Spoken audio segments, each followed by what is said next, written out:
I am a huge fan of bodybuilding. I love bodybuilding. But what is sad to see are the deaths occurring. Every year, nearly every month, there are bodybuilders around the world who are just losing their lives mainly due to steroids. There have been some deaths that have occurred due to, freak accidents, motorbike crashes, car crashes, etc. But mainly it's due to steroids. I came across this article of a female bodybuilder called Jodie Vance. She sadly passed away at the age of 20, at such a young age. She passed away due to a heart attack and severe dehydration. Now, at the time, she wasn't competing. She wasn't getting ready for a show or anything like this, but for some reason, she still decided to take a substance. Now, more than likely, this substance was a diuretic. A diuretic is something a bodybuilder takes before a show to get rid of water, sodium, mainly water and sodium, to thin out the skin, become more vascular and become more cut. But the downside to taking diuretics is that you get rid of the essential minerals and nutrients that your heart needs to beat and to function properly, such as potassium, electrolytes, etc. So she decided to take this substance without her coach's knowledge.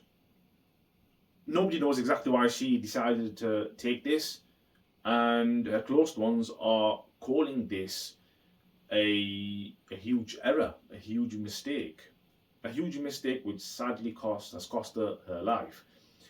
So after reading this article, I decided to see how many more bodybuilders have sadly passed away in the last 12 months, or just recently in the last few months.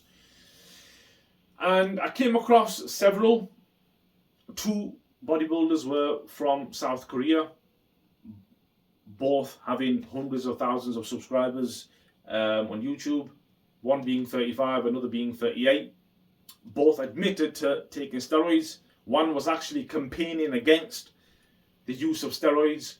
So we got this guy here from South Korea, Kim Woon Seo, 38, dies in an accident. Now they're saying it's an accident. I'm not going to assume it's to do with steroids. They're saying it's an accident. He's admitted to taking steroids. And as you can see, he's a big lad. Next up, we have Park Seung-Hyun, South Korea. He's from South Korea. Dies suddenly at the age of 35. Admitted to taking steroids, and he was campaigning against steroid use. He had, I think, 830,000 subscribers. Next up, we have a Mexican bodybuilder. Now, he didn't die due to steroid usage.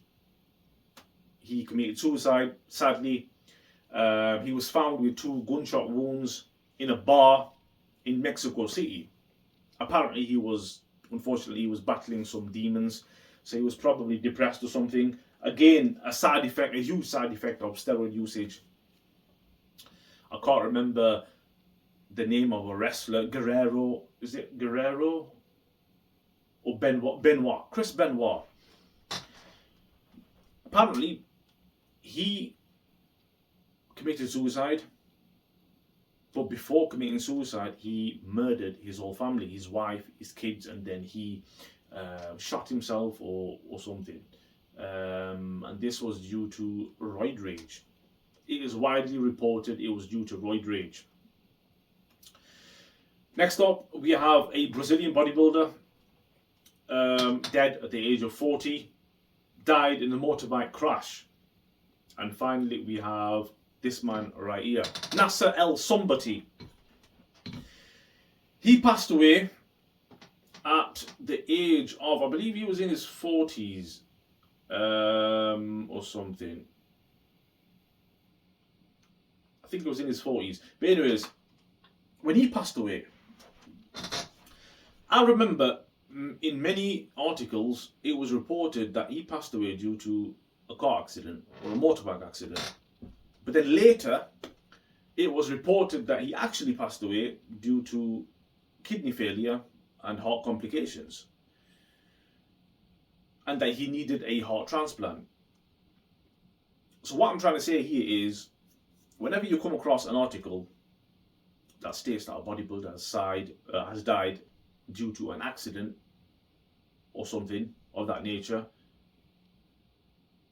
I'm not saying you should assume they are lying or it's to do with steroid usage, but they are possibly just trying to hide the fact that it is due to steroids. That's one thing that I've kind of noticed and judged on the articles that I have read.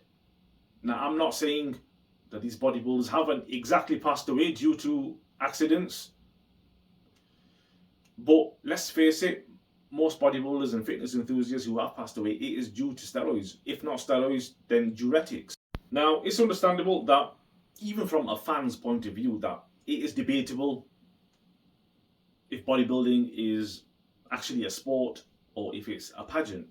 I get that, okay, but yeah, bodybuilding probably will never be mainstream, unfortunately. They have tried many times in the past for it to even take part in the Olympics, I believe. It just never occurred. Many reasons why, but I believe one of the reasons is because of a widely known fact that steroid is a huge part of bodybuilding, and that many deaths occur nearly every month, many times in a year, mainly due to steroids.